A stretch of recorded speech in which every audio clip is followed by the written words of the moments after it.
मछुआरे ने जाल फेंका और नाव भरकर मछलियां पकड़ी। घर जाते समय उसे नदी पार करने वाला एक बैल मिला। मछुआरे ने बैल को नाव से नदी पार कराई। किनारे पहुंचकर मछुआरे ने बैल से किराया मांगा। बैल ने किराया नहीं दिया बल्कि नाव में गोबर कर दिया। मछुआरा गुस्से से चिल्लाया और बैल को नाव से उतरने को कहा।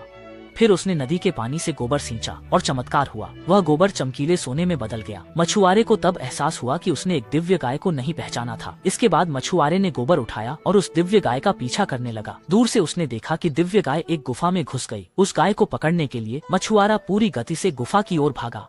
वह पसीने से लथपथ था और उसके मन में सोने की तीव्र लालसा थी। लेकिन जब वह गुफा के पास पहुंचा तो देखा कि दिव्य गाय पहले ही अंदर थी। निराश मछुआरे ने गुफा में घुसकर उसे ढूंढने की कोशिश की, पर गुफा बहुत संकरी थी। मछुआरे ने बहुत जोर लगाया, फिर भी वह अंदर नहीं जा पाया। उसने अपनी पत्नी को सुनहरी गाय पकड़ने में मदद के लिए घर जाने का फैसला किया। इसे देखने वाले सभी को धन धान्य की प्राप्ति हो और भविष्य में सब कुछ अच्छा हो और वे खूब धन कमाएं।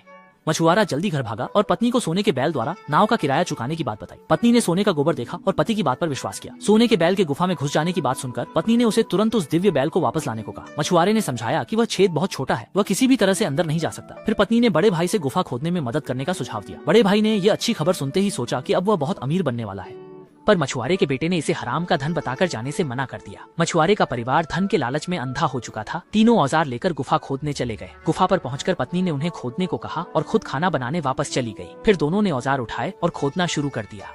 कुछ देर खोदने के बाद बड़े भाई को लगा कि गुफा का मुहाना नहीं बदला। मछुआरे ने अंदर जाने की कोशिश की पर जा न सका। तभी पत्नी खाना लेकर आई और उनसे खाने के बाद फिर खोदने को कहा। पेट भर खाने के बाद दोनों ने फिर खुदाई शुरू की। जैसे जैसे मिट्टी निकलती गई, मुहाना धीरे धीरे बड़ा होता गया। सुनहरी गाय को पकड़ने के लिए दोनों ने बिना थके खुदाई जारी रखी, जब तक कि मिट्टी का ढेर एक छोटा पहाड़ न बन गया।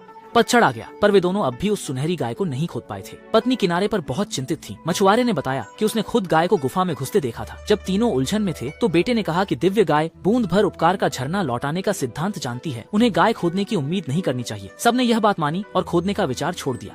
मछुआरा लौटा, गेहूं बोया, बम्पर फसल हुई, हाथों से धन कमाया।